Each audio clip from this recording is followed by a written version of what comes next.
Hello सांग मैंने जय जगन्नाथ पुणी एक मिनी ब्लॉग को स्वागत।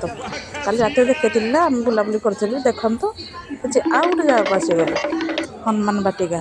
एठी आम मंदिर में बुलाबुली कला बेलू आम पैसा पाइलु मु पाइली आउ जड़े लेडीजटे भी पाइला।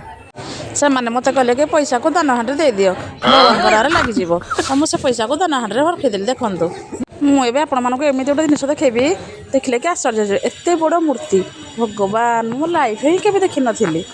जदि आपण मैंने केवे देखिदेवे ताले प्लीज कमेंट जनइबे। मु तो ये संकट मोचन को मो संकट दूर करने प्रार्थना कली आम नना को भल करने भी प्रार्थना कली। मु तो ये बड़ मूर्ति देखिकी पूरा मुझे बहुत खुशी हो गली एत खुशी हो गली बाप। मुझे एठिकार आड्रेस दे दूसरी ये है राउरकेलार हाईटेक छक पाखे थी हनुमान बाटिका मंदिर। आसतु देखा ए मूर्ति को किए तैयारी कर मो भाई जड़े कहे मुझे एक कथा बुझीपारे आपण मैंने भाषा बुझे कौन शुणु। Hello guys, Anna Arin Japakianna, Miss Hanuman Batika. Then I arandu Anna Idranna Salo, and Ikiri Akum Lal Class Arandu Apinanna.